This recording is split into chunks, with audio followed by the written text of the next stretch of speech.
welcome to SMARTpod, the podcast from Smart Security Solutions. I'm Andrew Selden. I'm the editor of Smart Security Solutions, and today we're talking to Hendrik Bruin from Checkpoint. Now, Checkpoint recently released its African Perspectives on Cybersecurity report for 2025, and there are quite a few interesting topics in the report which we could focus on, and we're going to be talking about that in a second. One of the most pressing issues from my perspective is the gap that seems to exist between the digital or technical advances that are happening in African businesses and government and the cybersecurity advances or lack of advances that are also happening or not happening, which are leading to quite a few cyber attacks and what have you.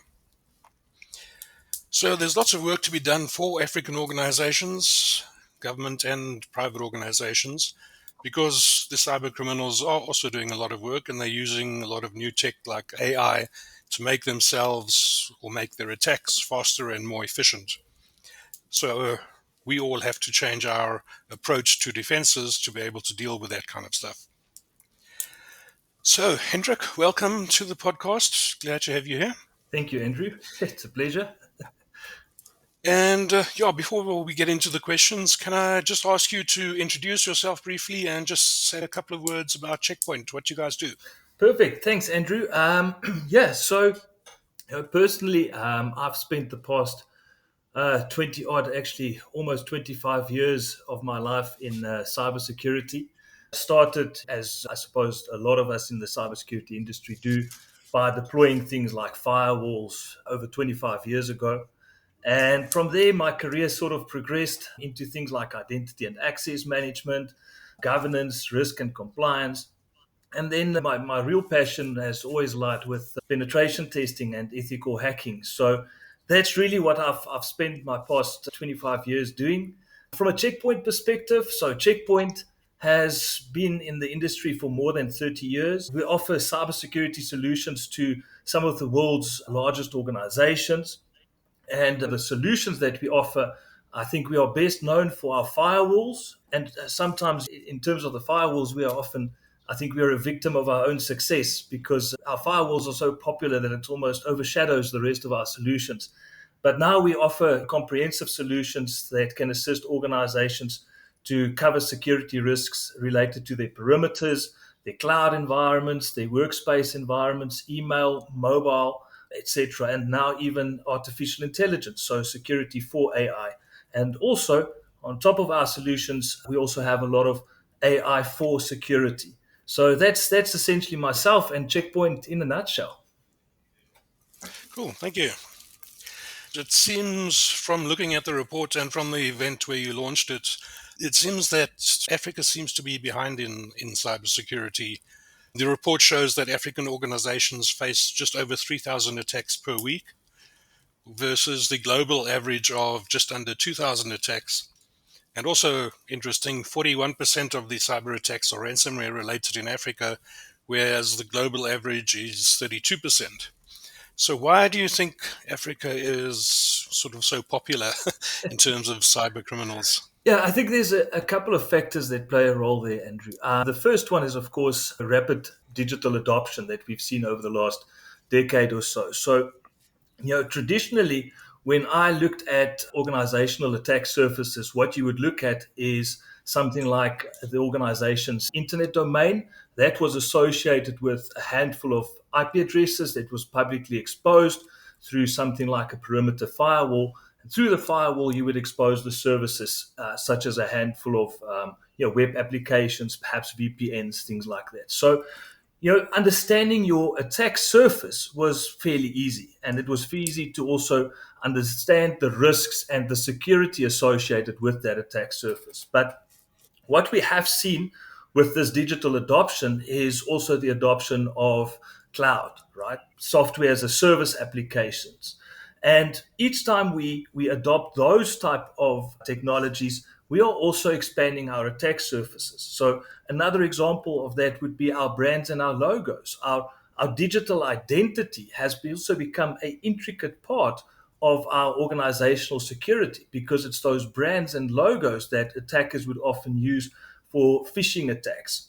And then also, our suppliers have also become part of that digital attack surface. So, if one of our suppliers were to get breached, a good example of this would be if a lot of organizations depend on third party solution providers, support providers, etc. If one of those support providers get breached, by extension, the organization can also get breached because already those organizations have access. So that is one aspect where we look at the digital adoption, which really increases the digital attack surface. Secondly, we also look at the fact that oftentimes we find that security is still a tick box exercise, right? So at some point, the auditor general or another auditor came in and said, you as an organization are required to have this specific defense in place.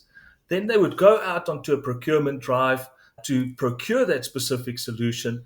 But oftentimes, when they do that, they look at factors such as the price. They don't always look at the quality and the reliability associated with the solution that they are procuring.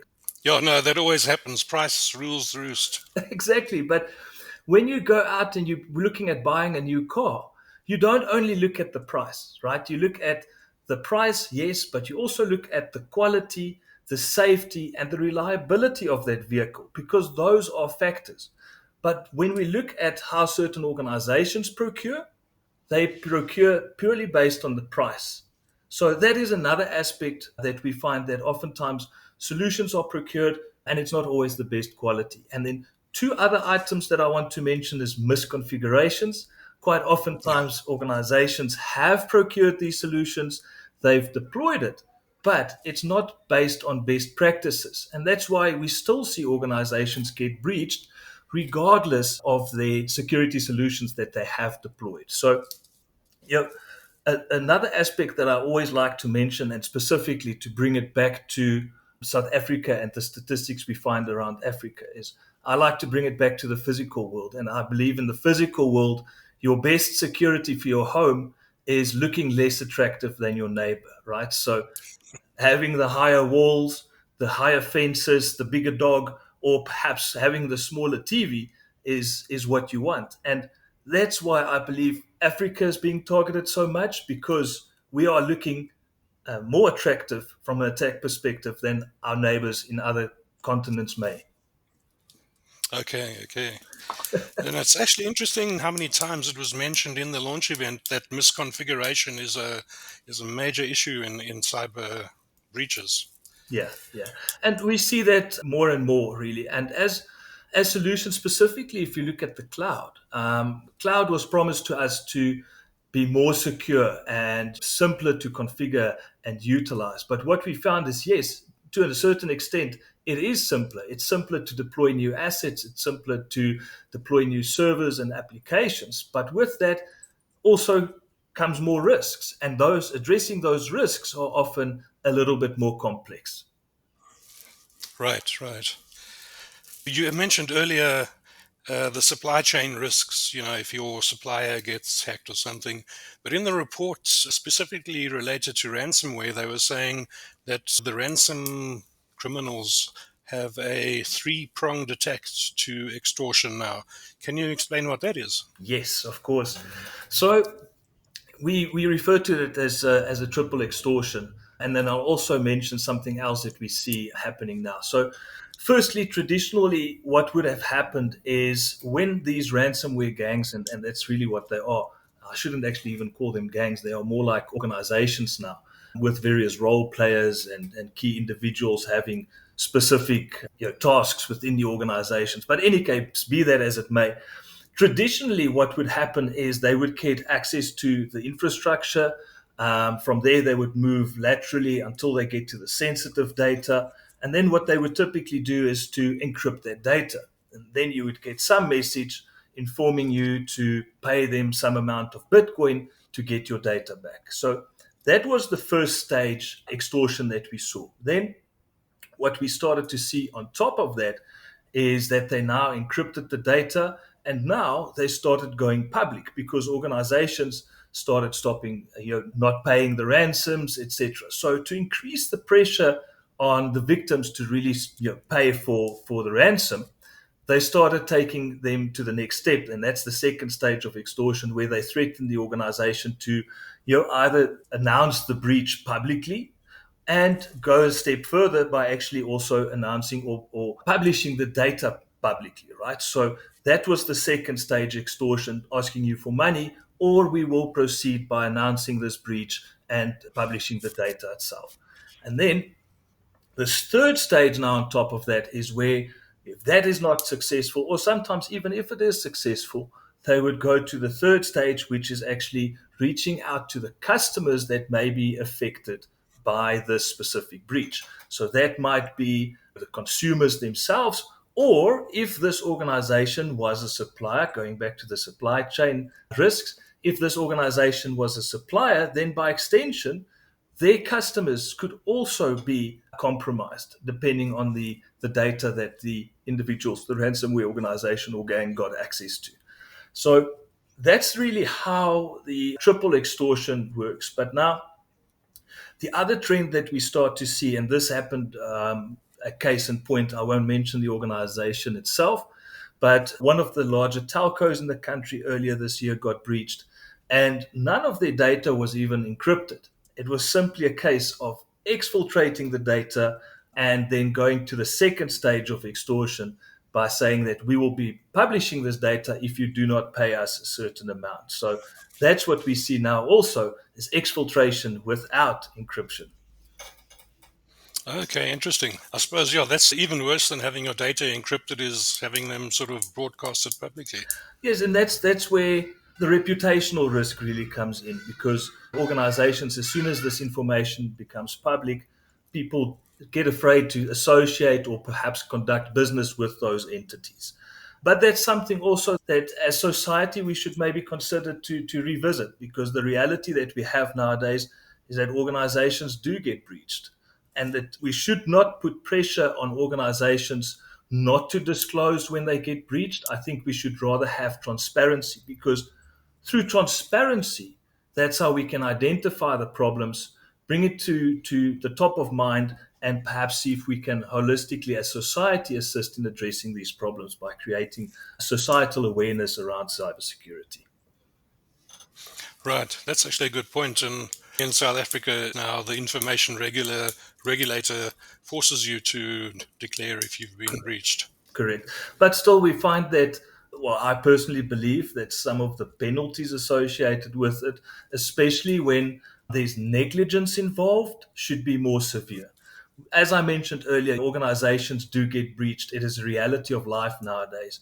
And perhaps if organizations did practice due care, due diligence, you can prove that they have done what was possible to them to avoid getting breached, then the penalty should not be as severe. But when we find cases where it was absolute negligence, then the penalty should be more severe. There was one instance of a credit bureau that got breached, and if I recall, it was because they had a relatively privileged account that was secured with the password of password. In that case, finding them R1 million is not adequate. AI obviously also came into the report, and using AI on both sides of the coin. Can you tell us how the criminals are using AI and how the defenders can use AI to thwart the other AI? Yeah, of course. Security for AI and AI for security, as they say. But what we have found, the biggest factor is that AI has now become a force multiplier. So we see the involvement of artificial intelligence in many areas. So first one, social engineering. So traditionally, it was fairly easy to spot phishing emails because they would have contained spelling errors, syntax errors, grammar was fairly poor, etc. So it was very quick to spot when some foreigner was trying to extort money from you. But that now has changed, because using generative AI, attackers and cyber criminals can very quickly generate very comprehensive lures that people are more susceptible to. So, and to an extent, they've almost automated the process, because they can now simply ask these generative AI solutions who are the key role players within an organization. structure an email. And then email even get things correct like the language. So if you're targeting a Portuguese organization, having the language changed to Portuguese and in that specific dialect, right? So that's the first area where we see the usage of AI. Then also in terms of content generation, we've seen AI being used to create TikTok videos. So earlier this year, we looked at a situation where a TikTok video spread that promised free access to a Spotify premium account if you follow the instructions within the video. And it looked very nice and very professionally created, etc. But when you follow the instructions, all you're really doing is actually downloading a piece of malware to your device that ended up stealing your credentials and your credit card information and multi-factor information, right? So that's the other area that we find. And then, of course, deep fakes. That's the big thing that we hear about everywhere. Creating audio deep fakes are fairly easy nowadays. Creating video deep fakes, it's not as simple. So if a family member phones you and it's got a video, it's most likely your family member, but maybe still worth a check. So that's where we see, in terms of social engineering, AI playing a role. Then, obviously, the creation of malware. So, one of the big things that we have seen in terms of generative AI is that people are using it for coding. They are using it as a coding assistant, augmented coding, all of those type of practices. And attackers are doing the same to create malware. So, you can now essentially create malware using natural language, where previously you would have had to understand coding, you would have had to be some type of a developer in order to create the malware itself. Another interesting thing that we saw in terms of malware was the usage of AI for evasion purposes, not invasion, evasion purposes. So the first interesting case we found was where we had found a malware strain that was actually attacking the AI detection engine itself. So, one of the key areas that cyber defense is using artificial intelligence for is for detecting malware and detecting threats in real time. So, what this individual or group of individuals attempted to do was to actually use malware and within the malware inside the malware itself, they hid a prompt injection attack to actually attack the AI detection mechanism itself. And then the Wow. other one that we also found was where they were actually leveraging AI to change the malware code on the fly. So one of the most simple ways of detecting malware is looking at the file signatures and comparing it to a known database of malicious file signatures, right? So just doing the signature detection.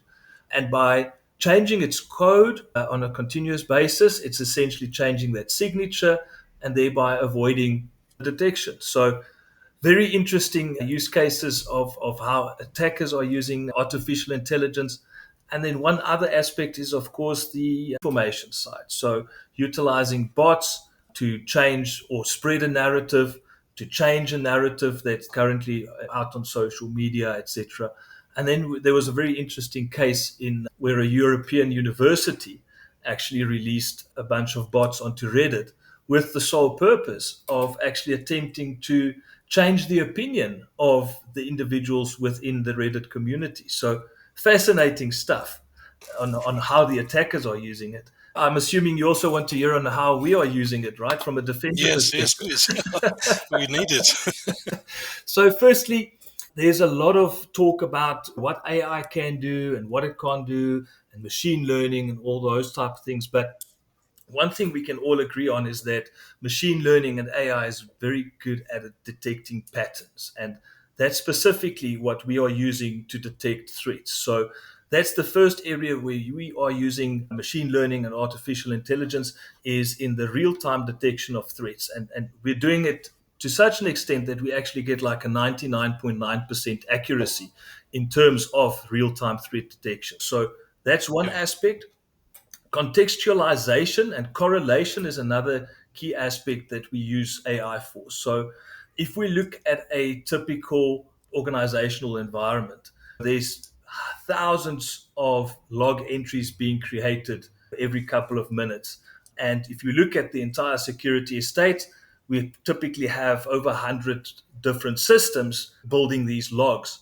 And from a security perspective, it's important to analyze those logs and to see what is happening. But it becomes impossible to look at all those log entries, all the different logs from a human capacity perspective. So artificial intelligence and machine learning does a great job of actually correlating those events. So instead of a human having to analyze each one of those log entries to detect a threat, artificial intelligence can essentially contextualize and correlate it. So a security analyst has only one incident that they need to investigate and to remediate rather than looking at each of those individual log entries. So by doing that, we also address another key area that's of concern at the moment, and that's the skills shortages. So if we can simplify the management and the analysis of security, that means less reliance on human skills. Then from a complexity perspective, also in Checkpoint, most of our security solutions can now interact using natural language. So I can actually prompt my security estate about my security posture. So if there's a new vulnerability out there, something like a tool shell that affected on-premise SharePoint servers a couple of months ago, I will be able to ask my AI copilot within Checkpoint, am I vulnerable to this specific vulnerability? It will actually analyze all the security policies and rules and determine whether I am vulnerable. And if it finds that I am vulnerable, not only can I prompt the security posture, I can also actually change it using natural language. So at that point, I can also instruct the Checkpoint estate to build policies to secure me, to secure my environment from that vulnerability being exploited. So that's the other area where AI really plays a role is providing us the ability to interact with security using natural language. And then, of course, the final aspect is automation. If we look at security orchestration, automation, and remediation solutions, this is where we can really do autonomous security. So through the ingestion and correlation and contextualization of all the log information, we can accurately identify when there is an existing threat within my organization. And then utilizing the automation part is where I can then automate the process of remediating that threat. So if it was malware on a device, isolate that or kill that process, isolate that device, scan the device for malware, and then also perhaps on your identity provider side, go as far as changing that account's password to make sure that we've really touched all the aspects, and we do that in an automated fashion. Oh, okay. You touched on misconfigurations in the cloud earlier, but just to go there again, how would you suggest for cloud hosting services as well as edge devices, how would you suggest people go about protecting themselves and making themselves as secure as possible? So great, yeah. From a cloud perspective, what we often find is organizations get breached because of the unknown. So firstly, they don't know in terms of the cloud environments what is exposed, how much it's exposed, and when it's exposed. Because of the dynamic nature of cloud, people are very quick to deploy new applications, to deploy new APIs, do security changes, etc. And that often opens up your avenues for attacks. So the first step that I would say is invest in something like a CNAPP solution, Cloud Native Application Protection Platform. So Checkpoint has a strategic partnership with an organization called Wiz. This is what they specialize in. So what your CNAPP solution will do for your cloud environment is to identify things like misconfigurations. It will identify vulnerabilities. It will be able to identify attack paths, exposed storage, cloud storage accounts, etc. And it will also assist you with remediative actions. So we personally, from a Checkpoint perspective, have an integration with Wiz, where if Wiz finds a vulnerability, it will alert the Checkpoint security infrastructure, and we can once again automate the process of deploying a protection in front of that vulnerability. So that is one key area that organizations should look at. And then also segmentation. So it's important for organizations to have an inspection point between the different data classification areas. So If we look at a cloud environment, most likely you have some sort of a web application that's exposed publicly, and it should be because it's a web application that your customers may interact with. But what you don't want is when a attacker gets access to that exposed web application, have the attacker move laterally to your sensitive information databases, etc. So what you want to do is to have an inspection point between the public facing assets and your more secure assets. So if your public facing asset gets compromised, the attacker still can't move from the public facing segment to the sensitive data segment. So that is something else that organizations should look at. And then also perhaps look at something like a continuous threat exposure management solution that will, on a continuous basis, uncover all of your exposed assets. Once we've uncovered all those assets, and this will be known and unknown assets, we will uncover all the risks associated with them, prioritize them, validate them, and also, once again, assist in the remediation. And by doing that, you are essentially remaining a step ahead of the attackers. So you will know about that vulnerability and that risk before the attacker has the opportunity to actually exploit it. Okay, cool. Last question I have, which wasn't really in the report, but there was advice to take. But what would you suggest is a first step? An African organization might have their IT department and cybersecurity, but what's the first step they should take to assess their security posture and how ready they are for whatever may come in terms of cyber attacks? So, yeah, for local organizations, firstly, they have to continue with regular things like penetration tests, vulnerability assessment, risk assessment. So, that they should do as often as possible, because that's how you also actively identify the risks and the vulnerabilities within your organization. Then, on top of that, leverage what you already have, right? So, part of that vulnerability assessment and penetration test, you will be able to detect weaknesses within your infrastructure. Address those weaknesses, right? So, if you have existing security controls that are not configured properly, and that's why the penetration tester got access, you need to address those vulnerabilities, address those risks, and address those misconfigurations. So, you've already invested in those tools. Make sure they are deployed appropriately based on best practices and harden them. And then also, on top of that, adopt strategies like zero trust. So, when I speak to the financial institutions, they often have a very mature cybersecurity posture. But then I go to some other institutions, and when I talk to them about zero trust, they've never heard of it.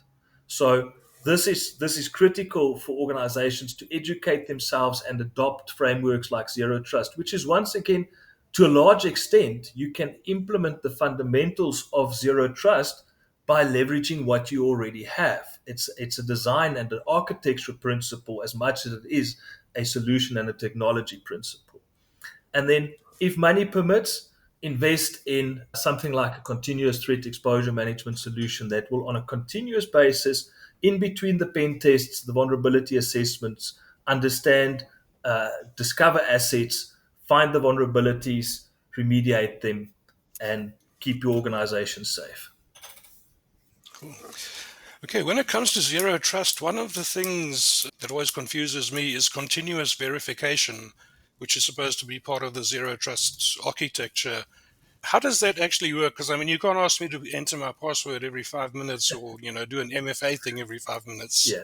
Firstly, is when we look at zero trust, there are some key principles that apply. Firstly, is your identity and your role in the organization determines what level of access you have, right? So that's the first part, is positively identifying yourself and positively being linked to a role. And then that determines what access, when, and how much access you have. Now, on top of that, we also need to do things like device posture checks to make sure that the device is patched to the latest version. It's running endpoint detection and response software, which is also up to date, etc. And then we can also look at things like impossible logins. So if we see that you are logging in from Johannesburg today at 10 o'clock, and now at 11 o'clock, you're logging in from China, that means something is fishy.